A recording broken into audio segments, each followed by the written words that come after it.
Wendy Jamison, it's something that I can't even really put into words for you. We're on one of those block streets right now. This is Orange Avenue and Grant Street.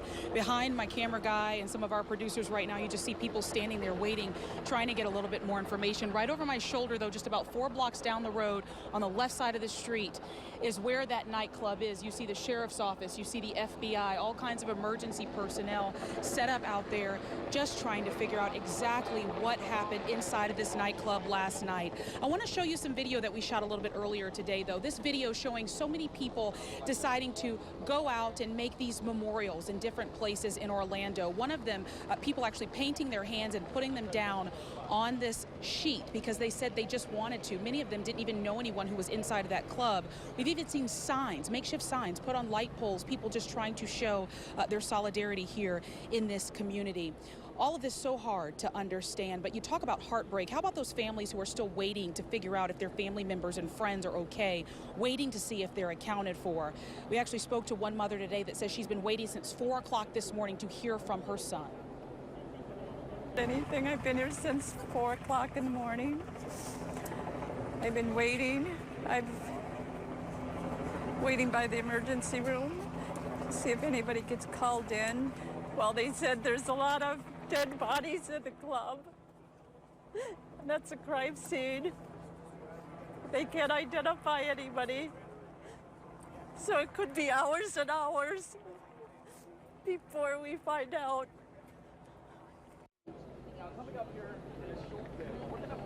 Facebook even activating their safety check earlier today. That's basically where you can log onto Facebook if you're in the Orlando area or anywhere around it and tell your friends that you are okay. Some of my friends even checking in on that earlier today to let us know that they were doing all right. All of this reportedly at the hands of this 29-year-old. That's according to the FBI. My colleague Lauren Rosella is here on the ground in Orlando right now with more on that man. Lauren? Absolutely, Laura. Yes, this is still considered an active crime scene here at Pulse. The FBI says that they are still removing the victims' bodies from inside the club. Now, this is a picture of our suspect, Omar Mateen, born in New York, an American citizen. Right now, they are in St. Lucie County, where they believe that he is interviewing anyone who may have known him or his plans. Now, we have learned that Mateen has been investigated twice by the FBI, once in 2013 after making inflammatory comments to co-workers alleging possible terrorist ties, and again in 2014 for possible ties to a suicide bomber. The FBI thoroughly investigated the matter, including interviews of witnesses, physical surveillance, and records checks. In the course of the investigation, Mateen was interviewed twice. Ultimately, we were unable to verify the substance of his comments, and the investigation was closed. And now the question everyone is asking today, how was he allowed to get handguns? We have learned that just within the last week, he was able to legally purchase those handguns used in this mass shooting. The FBI says that Mateen was no longer under investigation when this happened. Now back out here live outside Pulse Nightclub over just at the command center. Again, this is an active crime scene. They are still removing the victims' bodies from inside the club, and we do know that they are saying they're trying to be respectful as they continue this investigation, and they are working to alert the families of these victims as soon as possible. Laura, back to you. Lauren, thank you. And you have to wonder, so many people out here wondering, how in the world was he able to get inside that nightclub with these weapons? Well, we spoke with someone just today who tells us he goes to that nightclub every Saturday night. There are no checks. They don't do any pat-downs. There are no metal detectors. It's one of those things where everybody knows everybody, so they just let them in. They treat everyone like family. So apparently that's how he was able to get in last night. Some 300 people were inside of that nightclub when all of this happened. And again, many of them still unaccounted for. Many family and friends waiting at the hospital, which is just about 6 blocks away from where we're standing right now. And that's where we find ABC Action News' Jake Peterson to try to figure out if some of these families and their friends will be able to get some answers tonight. Jake? Yeah, and good evening to you. You know, many of these families are in limbo right now, and I want to show you right here down the street from the hospital. This is the Family Crisis Center, and this is where physicians are coming over and updating family members about their loved ones. Again, only about a handful. 6 names have been released so far of the dead. But many family members and friends are here right now. Some of them telling me they were actually at the club last night and they had to escape.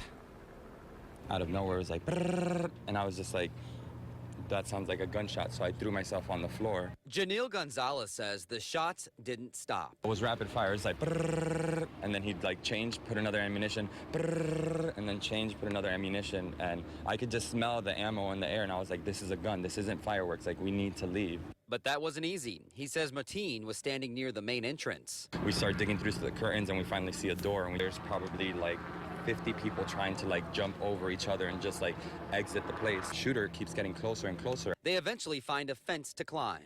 But then I ran straight to 7-Eleven. That was the most lit place that I could see.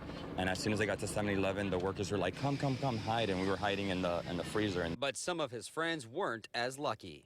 I'm still missing 2 friends. Like, I have 3 friends that are inside injured with bullet wounds. I feel worthless. I can't do nothing because I don't know if he's okay. Other clubgoers' family members are frantically waiting for answers. Jose Hanreto's brother, Miguel, hasn't been heard from since the shooting. With some friends, the 3 friends made it out okay, and they say that they don't know where he was at. I'm desperate. I'm desperate. I'm desperate because my mom, she lives in Jersey, and she don't know what to do, you know? Angel Mendez is looking for his brother, Giancarlos. You know, but we got to wait until the end. But you know what, I'm just putting gas control. Control is something nobody here feels right now. You know, a place that we normally go to just hang out, have fun, dance, and normally there's no issues. Like, for something like that to happen is just very devastating. And back here live, officials say that it'll still take several more hours until they release the full list of all of those people who were killed. They have put together a website releasing those names, 6 names so far. You can find that at abcactionnews.com. But the people here who are still waiting for answers, you can bet they won't be leaving this area anytime soon. We're live here in Orlando. Jake Peterson, ABC Action News. Jake, thank you. And so much more to come from Orlando tonight, as you can imagine. So many people still waiting, as Jake said, to hear if their loved ones are all right. And then just a community that's heartbroken right now. And not just this community, but the country as a whole. I mean, 50 people are dead, more than 50 others fighting for their lives right now at the hospital. We'll be out here all night long. You can look for the latest updates on air and online, as well as our free mobile app. Just search ABC Action News. For now, I'll send it back in to Jamison and Wendy. All right, Laura, thank you. Well, still ahead, tragedy unfolding. As we continue to monitor the heartbreaking shooting in Orlando, we're gathering the very latest information.